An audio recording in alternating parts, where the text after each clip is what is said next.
आता मी इकडे भेंडी चिरून घेतलेली आहे, कढीपत्ता घेतला आहे, लसूण घेतली, टमाटर चिरून घेतलं आहे, मिरची घेतली उभी चिरून, कांदा बारीक कापून घेतलेला आहे, शेंगदाण्याचं कूट घेतलं आहे आणि 2 चमचे बेसन घेतलेलं आहे.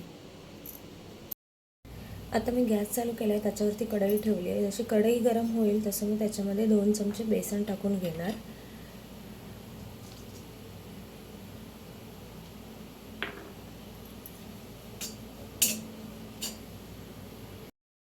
बेसन थोडं लालसर झालं की आपल्याला ते काढून घ्यायचे.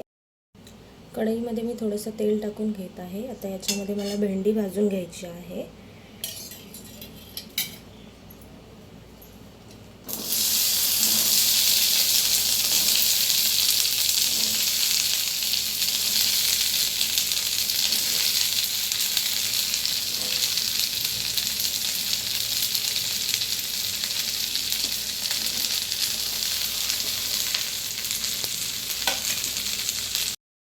भेंडी भाजताना याच्यामध्ये मी चिमूटभर हिंग टाकून घेणार आहे. आता ही थोड्या तेलामध्ये जी भेंडी परतून घेतली आहे ती मी एका ताटामध्ये काढून घेत आहे. त्याच्यानंतर मी आता फोडणी देणार आहे. तेल टाकत आहे 2 चमचे.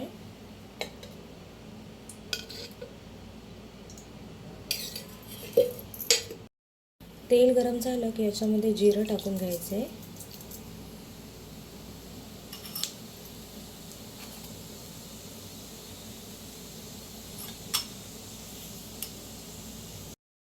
मोहरी,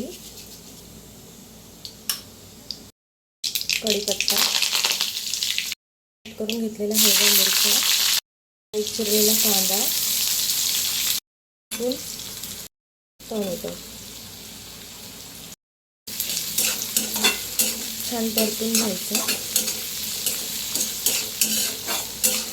आता वरून थोडंसं याच्यामध्ये मी मीठ टाकत आहे म्हणजे कांदा टोमॅटो शिजवून.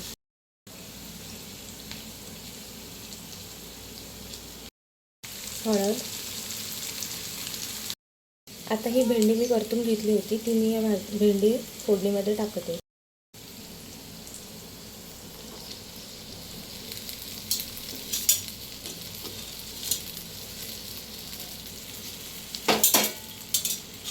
आता व्यवस्थित परतून घ्यायचे.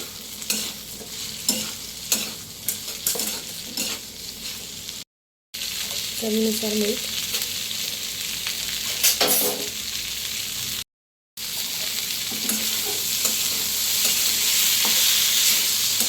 भाजी आपल्याला छान अशी परतायची आहे.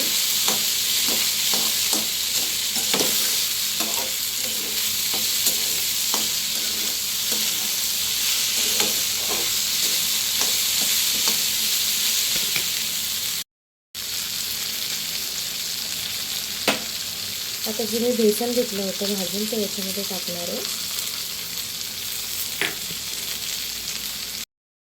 बेसन भाजीमध्ये छान मिक्स करून घ्यायचं, नाहीतर बेसनच्या गाठी होतात. त्याच्यामुळे जरा व्यवस्थित मिक्स करून घेतलं आहे मी.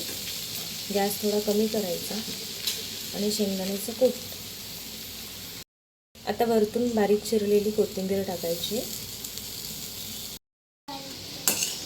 बघा आपली भाजी किती छान दिसत आहे. खाण्यासाठी रेडी आहे. चला तर मग या भेंडीची भाजी खायला.